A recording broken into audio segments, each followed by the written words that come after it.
नमस्कार दोस्तों, देखिए हमारे प्री बीएसटीसी और पीटीटी एग्जाम के लिए राजस्थान जीके की टेस्ट सीरीज चल रही है। तो इस टेस्ट सीरीज के एक और नए वीडियो में आपका हार्दिक स्वागत है। इसमें भी हम 25 महत्वपूर्ण प्रश्न देखेंगे जो पिछले एग्जामों में पूछे गए हैं या फिर पूछे जाने की पूरी संभावना है। तो देखिए आपको वीडियो अंत तक देखना है।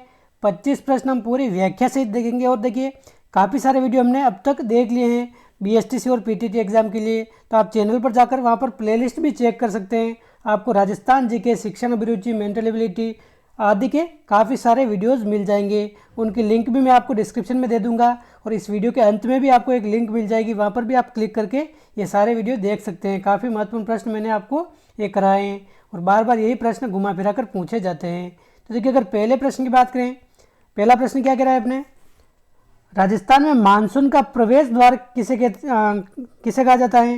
राजस्थान में मानसून का प्रवेश द्वार किसे कहा जाता है, झालावाड़, बांसवाड़ा, कोटा या चित्तौड़गढ़। तो देखिए राजस्थान में सबसे पहले मानसून कहाँ से होकर प्रवेश करता है, तो देखिए बांसवाड़ा हो जाएगा इसका सही आंसर।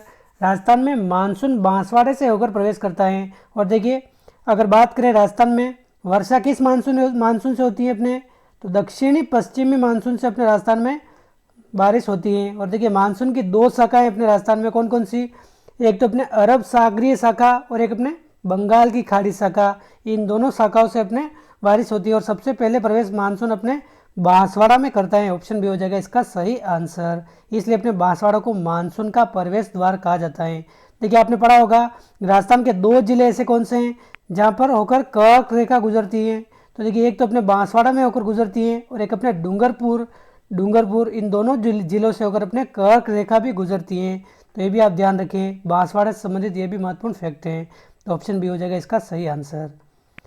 अगला प्रश्न है, किस वर्ष में संभागीय आयुक्त के पद को समाप्त कर पुनः स्थापित कर दिया गया था। तो देखिए आप सभी को पता होगा राजस्थान में वर्तमान में 7 संभाग हैं और हर संभाग का एक संभागीय आयुक्त होता है, मतलब संभाग का पूरा हेड कह सकते हैं उसको। तो देखिए संभागीय आयुक्त के पद को समाप्त कब किया और वापस शुरू इसको कब किया गया। तो देखिए संभागीय व्यवस्था राजस्थान में अगर बात करें तो सबसे पहले शुरू कब हुई है, तो देखिए राजस्थान में संभागीय व्यवस्था अपने 1949 से शुरू हुई है, 1949 से। और देखिए जब मोहनलाल सुखाड़िया की सरकार थी 1962 में, तो देखिए इस संभागीय व्यवस्था को 1962 में समाप्त कर दिया था। तो इसके साथ ही संभागीय व्यवस्था समाप्त हो गई, तो संभागीय आयुक्त का पद भी उस समय समाप्त हो गया। और देखिए 1962 में तो ये समाप्त हो गया मोहनलाल सुखाड़िया के समय, लेकिन वापस शुरू कब किया था, तो देखिए ये शुरू वापस हुआ था 1987 में। 1987 में जब हरिदेव जोशी की सरकार आई थी, हरिदेव जोशी की सरकार, तो इस समय वापस ये शुरू हो गया था। तो इसका आंसर क्या हो जाएगा, अपने संभागीय आयुक्त के पद को समाप्त अपने 1962 में किया था और वापस शुरू किया था अपने 1987 में।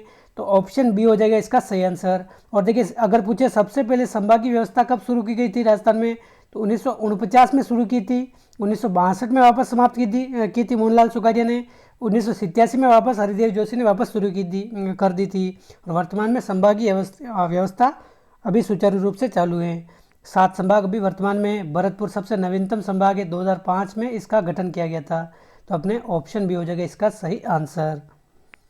अगला प्रश्न है, किस जिले में 70 डिग्री पूर्वी देशांतर रेखा गुजरती है। तो देखिए क्या हो जाएगा इसका आंसर। तो देखिए थोड़ा सा ये घुमा फिरा कर पूछा गया प्रश्न है, लेकिन आपको कंफ्यूज नहीं होना है। आपको अगर राजस्थान के अक्षांशीय और देशांतरी विस्तार मालूम होगा तो आप आराम से इस प्रश्न को कर सकते हैं। तो देखिए 70 डिग्री पूर्वी देशांतर रेखा किस जिले से होकर गुजरती है, धौलपुर, जोधपुर, जयपुर या जैसलमेर। क्या हो जाएगा इसका आंसर। तो देखिए राजस्थान का देशांतरी विस्तार कितना है, आप सभी को पता होगा। राजस्थान का देशांतरी विस्तार 69 डिग्री 30 मिनट पूर्वी देशांतर से 78 डिग्री 17 मिनट पूर्वी देशांतर, ये अपने राजस्थान का देशांतरीय विस्तार है। देखिए राजस्थान आपने पढ़ा होगा, राजस्थान का सबसे पश्चिमतम बिंदु कौन सा है, कटरा गांव, जैसलमेर। और सबसे पूर्वी बिंदु कौन सा है अपने सिलोन गांव जो अपने धौलपुर में पड़ता है, ये सबसे पूर्वी बिंदु हैं। और ये पूर्व से लेकर पश्चिम तक इसकी राजस्थान की चौड़ाई कितनी है, आपने पढ़ा होगा, ये 869 किलोमीटर, ये राजस्थान की पूर्व से पश्चिम तक चौड़ाई है। उत्तर से दक्षिण तक ये कितनी है अपने लंबाई, 826 किलोमीटर। तो अपने देशांतरी विस्तार कितना है, तो देखिए 69 डिग्री 30 मिनट पर अपने कटरा गांव जैसलमेर स्थित है। तो देखिए 69 डिग्री 30 मिनट से थोड़ा और आगे चले तो अपने 70 डिग्री आ जाता है। तो देखिए 70 डिग्री पूर्वी देशांतर रेखा यहाँ कहाँ कहाँ स्थित हो जाएगी, तो देखिए जैसलमेर जिला काफ़ी बड़ा है, तो 69 डिग्री 30 मिनट से अपने 72 डिग्री के समथिंग अपने जैसलमेर जिला ही चलता है। तो 70 डिग्री ये देशांतर रेखा अपने कहाँ से गुजरेगी, जैसलमेर से ही गुजरेगी। तो इसका आंसर क्या हो जाएगा अपने जैसलमेर जिला हो जाएगा, ऑप्शन डी इसका करेक्ट आंसर है। क्योंकि देखिए कटरा गांव से होकर गुजरती है अपने 69 डिग्री 30 मिनट अपने पूर्वी देशांतर रेखा यहाँ पर स्थित है। तो थोड़ा आगे भी ये अपने जैसलमेर जिला ही होगा, तो 70 डिग्री पूर्वी देशांतर रेखा पर भी अपने जैसलमेर जिला है, ऑप्शन डी है इसका सही आंसर। यह स्थिति है इसकी, ऑप्शन डी। क्वेश्चन 4 है, श्री गंगानगर शहर श्री गंगानगर जिला क्षेत्र के किस भाग में स्थित है, तो उत्तर, पूर्व, मध्य या दक्षिण, क्या हो जाएगा इसका आंसर। देखिए सारे के सारे प्रश्न पिछले एग्जामों में पूछे गए हैं, मैंने इन प्रश्नों की लैंग्वेज तक चेंज नहीं की है, इसी लैंग्वेज में ये प्रश्न पूछे गए थे, मन धड़क मैंने कोई प्रश्न नहीं बनाया है। तो ये अपने राजस्थान पुलिस के एग्जाम में पूछा गया प्रश्न है, इसलिए मैं आपको इस वीडियो में बता रहा हूँ। तो देखिए श्री गंगानगर शहर का पूछा है यहाँ पर, श्री गंगानगर जिला, अगर पूरे जिले का मैप देखें तो ये शहर किस क्षेत्र में स्थित है, तो देखिए पूरे जिले का अगर मैप देखें तो आपको ये शहर सबसे ऊपर देखने को मिलेगा, यानी कि ऊपर अपने उत्तर दिशा आती हैं, नीचे अपने दक्षिण दिशाएं, इधर अपने पूर्व दिशा और इधर अपने पश्चिम दिशाएं। तो अपने उत्तर दिशा की साइड अपने श्री गंगानगर शहर स्थित है। पूरे जिले का अगर मैप देखें तो अपने उत्तर दिशा हो जाएगा इसका सही आंसर। श्री गंगानगर जिला अपने जिले से अपने शहर अपने उत्तर दिशा में स्थित है, जिला मुख्यालय भी कह सकते हैं इसको। देखिए आपने पढ़ा होगा पाकिस्तान की सीमा से अपने राजस्थान के 4 जिले लगते हैं, और पाकिस्तान की सीमा से अगर देखें तो सबसे नज़दीक जिला मुख्यालय कौन सा है, तो देखिए सबसे नज़दीक जिला मुख्यालय भी अपने कौन सा है, श्री गंगानगर जिला मुख्यालय है, जो अपने पाकिस्तान की सीमा रेड क्लिफ रेखा के सबसे नज़दीक पड़ता है इन चारों जिलों में। तो आप ध्यान रखें उत्तर दिशा में अपने श्री गंगानगर शहर हो जाएगा इस जिले के, तो ऑप्शन फर्स्ट है इसका सही आंसर। अगला प्रश्न है, राजस्थान के किस भौतिक क्षेत्र में मुकुंदरा की पहाड़ियाँ स्थित हैं, तो देखिए मुकुंदरा की पहाड़ियाँ अपने राजस्थान की अगर बात करें तो कोटा जिले में पड़ती हैं, कोटा झालावाड़, तो अपने हाड़ौती पठार क्षेत्र में हो जाएगा, ऑप्शन बी इसका सही आंसर है। मुकुंदरा की पहाड़ियाँ अपने हाड़ौती पठार क्षेत्र में है। और देखिए मुकुंदरा हिल्स अभ्यारण्य अपने राजस्थान का तीसरा राष्ट्रीय उद्यान भी घोषित हो चुका है। तो मुकुंदरा की पहाड़ियाँ अपने हाड़ौती पठार में स्थित हैं, और कोटा झालावाड़ यहाँ पर ये विस्तृत है। तो आप ध्यान रखें ऑप्शन बी हो जाएगा इसका करेक्ट आंसर। अगला प्रश्न है, थार के मरुस्थल में पाए जाने वाले अर्धचंद्राकार रेत के टीले क्या कहलाते हैं, तो देखिए अर्धचंद्राकार जो बालू का स्तूप यानी कि रेत के जो टीले होते हैं ये क्या कहलाते हैं, तो ये अपने बरखान के नाम से जाने जाते हैं, ऑप्शन फर्स्ट हो जाएगा इसका सही आंसर। देखिए अभी श्रृंखलाबद्ध रूप से जो सर्वाधिक गतिशील रेत के टीले हैं जो अर्धचंद्राकार रूप से पाए जाते हैं उनको बरखान कहते हैं। और देखिए एक प्रश्न आता है, सीप क्या है, सीप क्या है, सीप अपने अनुदैर्घ्य बालू का स्तूप है, अनुदैर्घ्य बालू का स्तूप है। तो आप ध्यान रखें बरखान तो अपने अर्धचंद्राकार रेत के टीले हैं, और अर्धचंद्राकार तो ये हो गए, और अनुदैर्घ्य बालू का स्तूप आ जाए तो अपने सीप कहलाते हैं, ऑप्शन फर्स्ट है इसका सही आंसर। अगला प्रश्न है, राजस्थान का पूर्णतः वनस्पति रहित गांव कौन सा है, समगांव, मंडावर, बामणिया या मंडोर। तो देखिए ऐसा कौन सा गांव है जहां बिल्कुल भी वनस्पति नहीं है, वनस्पति रहित गांव कौन सा है, अपने समगांव अपने कहाँ पड़ता है, जैसलमेर जिले में। ये अपने राजस्थान का पूर्णतः वनस्पति रहित गांव है, ऑप्शन फर्स्ट। अगला प्रश्न है, थार मरुस्थल का विस्तार किन राज्यों तक है, तो देखिए थार का मरुस्थल राजस्थान में है, आप सभी को पता है, लेकिन किन किन राज्यों तक इनका विस्तार है इसका, तो देखिए राजस्थान के अलावा पंजाब, गुजरात, हरियाणा इन 4 राज्यों में फैला है अपने थार का मरुस्थल। और देखिए थार के मरुस्थल का कुल अगर बात करें तो लगभग 61% हिस्सा अपने राजस्थान में है। अगर कुल क्षेत्रफल के हिसाब से अगर देखें तो 61% हिस्सा राजस्थान में है, लेकिन आप ध्यान रखें राजस्थान के अलावा पंजाब, गुजरात, हरियाणा इन राज्यों में भी अपने थार का मरुस्थल फैला हुआ है। तो ऑप्शन डी हो जाएगा इसका सही आंसर। अगला प्रश्न है, माही बजाज सागर परियोजना किन राज्यों की संयुक्त उपक्रम परियोजना है, तो देखिए माही बजाज सागर परियोजना अपने राजस्थान की तो है ही, राजस्थान समेत अपने गुजरात की भी संयुक्त परियोजना है, राजस्थान और गुजरात हो जाएगा इसका सही आंसर। तो इसका आंसर ऑप्शन कौन सा सही हो जाएगा, ऑप्शन बी है एकदम करेक्ट आंसर। राजस्थान का हिस्सा है इसमें 45% और अपने गुजरात का हिस्सा है इसमें 55%, यानी कि 45:55 का अपने हिस्सेदारी है राजस्थान वर्सेस गुजरात में, ऑप्शन बी है इसका सही आंसर। और देखिए सबसे अधिक लाभान्वित जिला इस परियोजना से कौन सा जिला है, तो अपने बांसवाड़ा जिला है, बांसवाड़ा जिला सबसे अधिक लाभान्वित है, ये भी आप ध्यान रखें, ये भी प्रश्न पूछा जा चुका है। अगला प्रश्न है अमृता देवी मृग वन राजस्थान में कहाँ स्थित है? तो देखिए अमृता देवी मृग वन अपने राजस्थान में खेजड़ली में स्थित है, और खेजड़ली अपने कहाँ स्थित है? राजस्थान के जोधपुर में स्थित है। आपने पढ़ा होगा चिपको आंदोलन, जिसमें अमृता देवी और 300 से ज़्यादा लोगों ने अपने पेड़ बचाने के लिए, पर्यावरण संरक्षण के लिए अपने प्राणों की आहुति दे दी थी। खेजड़ली हत्याकांड कब हुआ था? 1730 में। जोधपुर के महाराणा कौन थे उस समय? तो अभय सिंह के समय अपने खेजड़ली कांड होता है। तो आप ध्यान रखें अमृता देवी मृग वन अपने खेजड़ली में स्थित है, जो अपने जोधपुर का एक गांव है, आप ध्यान रखें। अगला प्रश्न है कूर्जा क्या है? खिंचन, देखिए ये अपने इसमें दो प्रश्न शामिल हो गए हैं। कूर्जा क्या है? कूर्जा तो अपने एक तरह का पक्षी है, एक प्रवासी पक्षी है, और कूर्जा पक्षी विहार, ये प्रश्न में शामिल करना चाह रहा था। कूर्जा पक्षी विहार अभ्यारण्य कहाँ स्थित है? तो देखिए कूर्जा पक्षी विहार अभ्यारण्य अपने खिंचन में स्थित है, खिंचन अपने जोधपुर में। तो कूर्जा पक्षी विहार अगर आ जाए तो ये अपने खिंचन में है। और कूर्जा क्या है, यह भी प्रश्न पूछा गया है, तो आप ध्यान रखें कूर्जा एक प्रवासी पक्षी है, प्रवासी पक्षी जो मुख्य रूप से सबसे ज़्यादा अपने खिंचन में आता है। इसके अलावा ताल छापर, गुड्डा, विष्णु क्षेत्र अपने आदि क्षेत्रों में आता है। तो आप ध्यान रखें ऑप्शन फर्स्ट हो जाएगा इसका सही आंसर। कूर्जा पक्षी विहार अगर पूछे तो खिंचन में है, और कूर्जा अगर पूछ ले तो ये क्या है अपने एक प्रवासी पक्षी हैं, तो अपने ऑप्शन फर्स्ट हो जाएगा इसका सही आंसर। अगला प्रश्न है निम्नलिखित में से कौन सा युग्म सही सुमेलित नहीं है? तो देखिए कौन सा युग्म सही सुमेलित नहीं है, ये चार ऑप्शन दे रखे हैं, इनमें से कौन सा नहीं है? तो देखिए मेहंदी के लिए हमें सभी को बताएं, मेहंदी के लिए अपने सोजत पाली ये प्रसिद्ध है, तो मेहंदी के लिए सोजत एकदम सुमेलित है। लहसुन के लिए अपने 12 प्रसिद्ध हैं, ये भी सुमेलित हैं। इसबगोल का उत्पादन सबसे अधिक कहाँ होता है? जालोर में होता है। ग्रेनाइट सिटी, इसबगोल उत्पादन दोनों के लिए प्रसिद्ध है अपने जालोर। और किन्नू, तो देखिए किन्नू के लिए अपने बूंदी प्रसिद्ध नहीं है, किन्नू के लिए अपने गंगानगर प्रसिद्ध है। किन्नू आ जाए, माल्टा आ जाए, मौसमी उत्पादन आ जाए, तो इसके लिए अपने गंगानगर प्रसिद्ध है। तो इसका आंसर क्या हो जाएगा? अपने किन्नू सुमेलित नहीं है, किन्नू की जगह अपने बूंदी की जगह क्या आ जाएगा? गंगानगर जिला आ जाएगा। मौसमी उत्पादन, माल्टा उत्पादन, किन्नू उत्पादन, इसके लिए अपने गंगानगर जिला प्रसिद्ध है। गंगानगर का उपनाम अगर पूछा जाए तो अन्न भंडार राजस्थान का किसे कहते हैं? ये अपने गंगानगर को कहते हैं। अन्नागार किसे कहते हैं? ये अपने गंगानगर को कहते हैं। रामू जाट की डाणी किसे कहते हैं?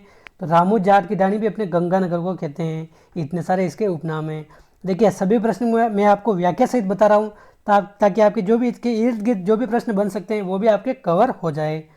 अगला प्रश्न है कौन सा शहर राजस्थान का मैनचेस्टर कहा जाता है? तो देखिए काफ़ी सिंपल सा प्रश्न है, आपने पढ़ा होगा, बार बार ये प्रश्न आता है, एग्जाम्स में रिपीट होता है। तो देखिए भीलवाड़ा को राजस्थान का मैनचेस्टर आ जाए, राजस्थान की वस्त्र नगरी आ जाए, तो ये भी अपने भीलवाड़ा को ही कहा जाता है। तो आप ध्यान रखें राजस्थान का मैनचेस्टर इसका हो जाएगा आंसर भीलवाड़ा। और देखिए भीलवाड़ा के बारे में हमने पहले प्रश्नों में हमने बात कर ली है पिछले वीडियो में। तो देखिए अभ्रक ईंट का प्रमुख केंद्र कौन सा जिला है?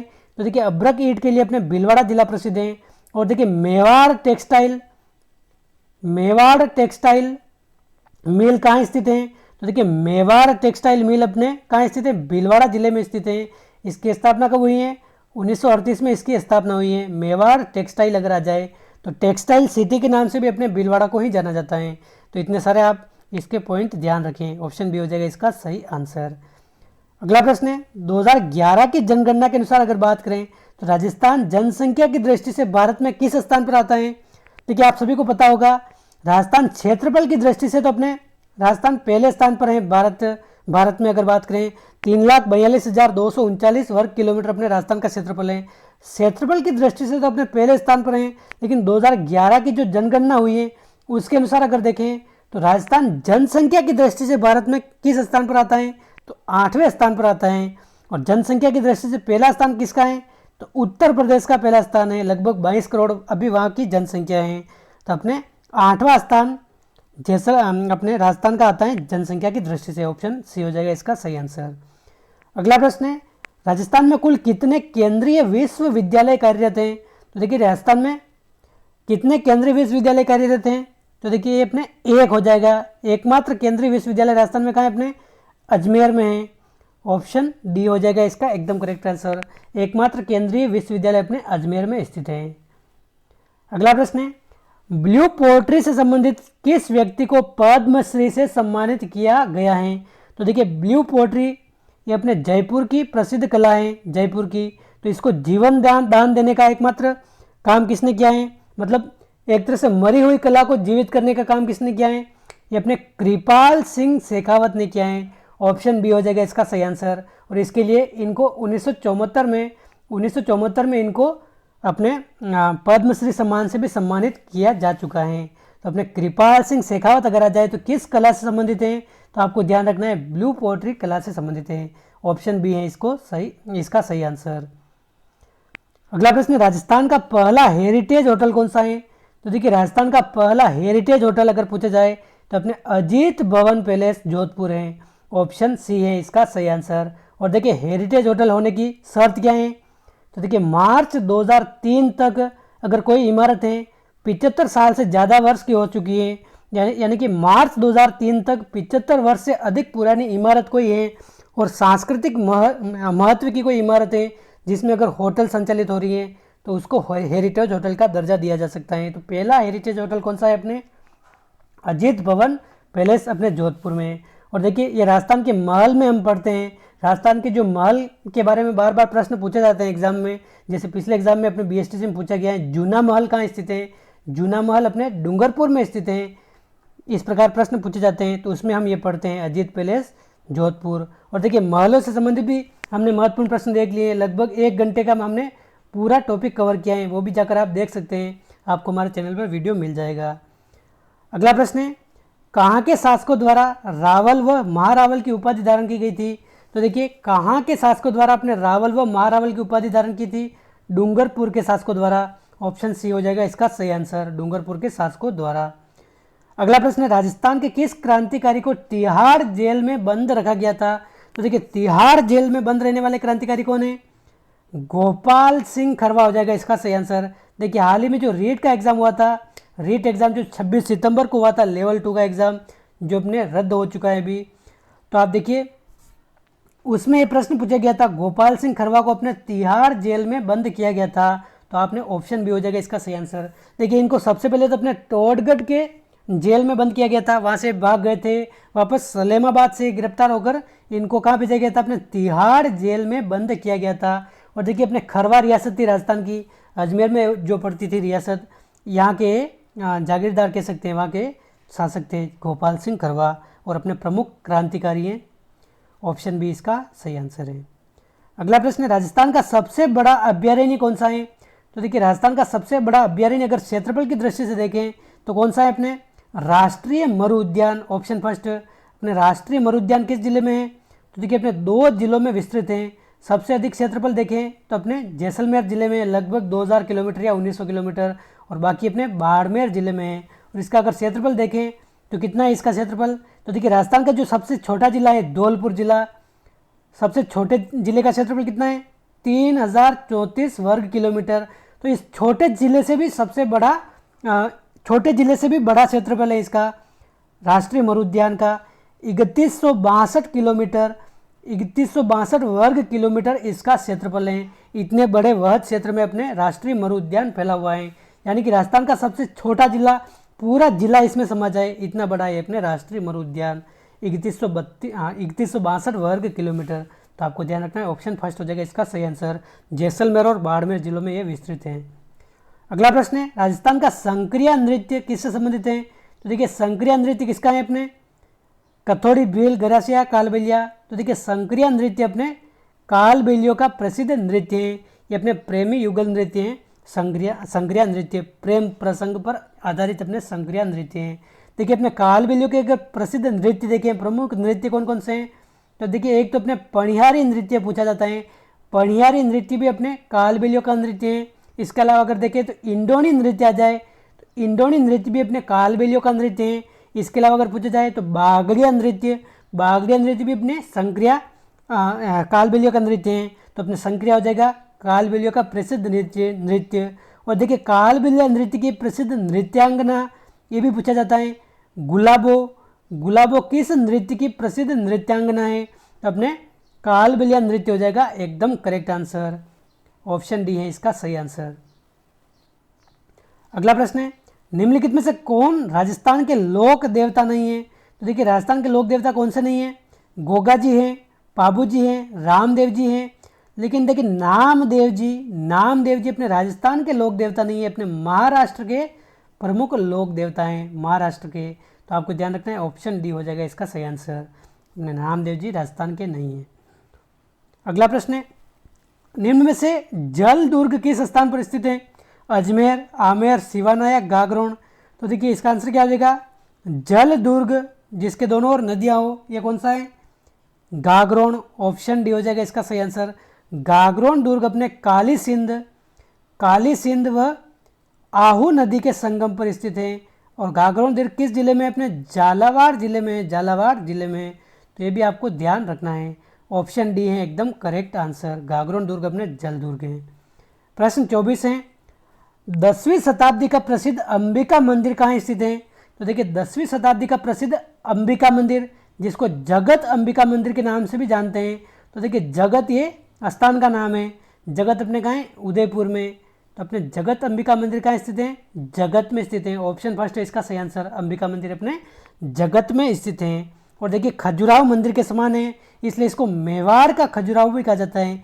मेवाड़ का खजुराहो अगर आ जाए तो ये किसे कहते हैं? अपने जगत अंबिका मंदिर जो अपने उदयपुर में स्थित है, इसको मेवाड़ का खजुराहो कहा जाता है। और राजस्थान का खजुराहो अगर आ जाए तो कीराड़ू मंदिर जो अपने बाड़मेर में स्थित है, इसको राजस्थान का खजुराहो कहते हैं।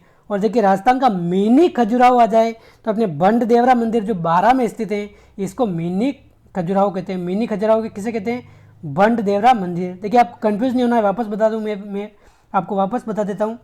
अंबिका मंदिर अपने मेवाड़ का खजुराहो अगर पूछे, मेवाड़ खजुराहो ये किसे कहते हैं? अंबिका मंदिर। राजस्थान का खजुराहो अगर पूछ ले तो अपने कीराड़ू मंदिर अपने कहाँ है? बाड़मेर में स्थित हैं। और राजस्थान का मिनी खजुराहो अगर पूछ ले तो बंड देवरा अपने कहाँ है? बारां में स्थित है। ये अपने राजस्थान का मिनी खजुराहो है। तो इतनी सारी बातें आपको ध्यान रखनी है। अंबिका मंदिर अपने ऑप्शन फर्स्ट हो जाएगा करेक्ट आंसर। और अगला और महत्वपूर्ण और इस वीडियो का अंतिम प्रश्न है, राजस्थान में साक्षरता की देवी किसे कहते हैं? क्या हो जाएगा इसका आंसर?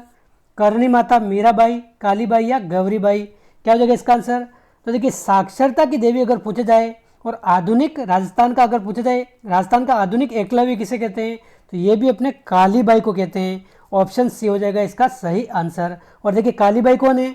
अपने डूंगरपुर से संबंधित है। डूंगरपुर रास्तापाल हत्याकांड आपने पढ़ा होगा। रास्तापाल हत्याकांड कब हुआ था आपने? तो देखिए 19 जून 1947 के दिन अपने रास्तापाल हत्याकांड हुआ था। यहाँ के शासक कौन थे डूंगरपुर के उस समय? लक्ष्मण सिंह, महारावल लक्ष्मण सिंह के आदेश पर अपने जो डूंगरपुर के जो सभी स्कूल बंद कराने के आदेश दिए थे। तो रास्तापाल में एक स्कूल संचालित था, उसमें शिक्षक कौन थे? नानाबाई खाट और सेंगाबाई खाट। तो इन दोनों को बचाने के प्रयास में अपने कालीबाई उस समय शहीद हो जाती हैं। इनको गोलियों से भून दिया जाता है। मात्र 12 वर्षीय बालिका थी अपने कालीबाई, भील बालिका, इसलिए इनको साक्षरता की देवी कहा जाता है। तो ऑप्शन सी हो जाएगा इसका सही आंसर।